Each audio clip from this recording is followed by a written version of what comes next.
de wafaka baka mamaika classe baka ary maike anefa salama tompoko manasanao ividy kaye vavao classe baka ary maike mifantoa mandraisa-penina maaiza miaino de menara tsara salama tompoko resaka matotra tsy tantara blaky ianatra tantara aloha de ny guerre froide ianarana daholo fa mbola tseze ivoaka fianarana amin'ny fiainana fenao aza mitsoko Hongrie, Roumanie, Tchécoslovaquie aza dininao ihany koa i Bulgarie zay nafahan'ny armée rouge avy any Russie ka lasa socialiste ary zareo noho izany vokany hoy ny premier ministre anglisy zay nanambara tamin'ny 1946 ka bary tany Fulton ny États-Unis mo fa misy rideau de fer manasaraka ny Europa roa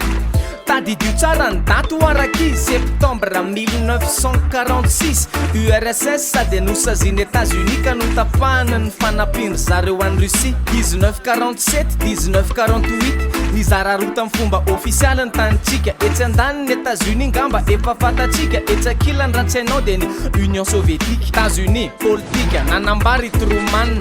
nandritra ny congrès américaine fa ny États-Unis de anampy reo firenena na firinisana zay manaiky fahanohatra ny communisme soviétika politika nanambary Zhdanov mpisolo tena ny URSS Zhdanov fa le monde se divise en deux blocs opposés de ny camp impérialiste sy ny camp anti-impérialiste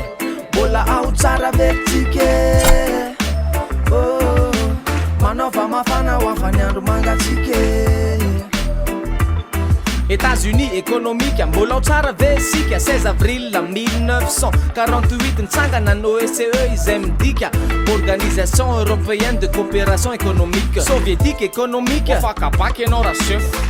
janvier 1949 nitsangana ny Comecon na KM Conseil d'assistance économique mutuelle États-Unis militaire nitsangana ny OTAN Organisation du traité de l'Atlantique Nord mba hiarova tena amin'ny communisme attention tena nanao défense commune il va y avoir des morts soviétique militaire vary ao anaty Sovi lol aide mémoire en pacte de Varsovie zay groupe militaire ahitana firenena ao Europe centrale mitondra ny saina menamena 24 février 1948 le coup de Bacc tamizay de tena nisy tao Tchécoslovaquie communiste de nanonga-panjakana ary de nandray ny fahefana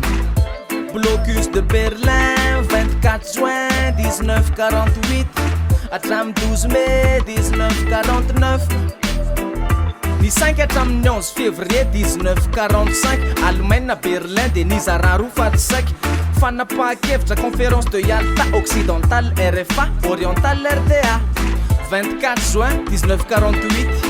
mifantoho faraparany arsika lala-pifandraisana ny tapahany URSS zay mampifandray any zone d'occupation occidentale sy Berlin Ouest namaly États-Unis fa samy fetsy nahita fika amatsiana ny Berlin Ouest tamin'ny alalan'ny pont aérien proof fa tena izy le mahery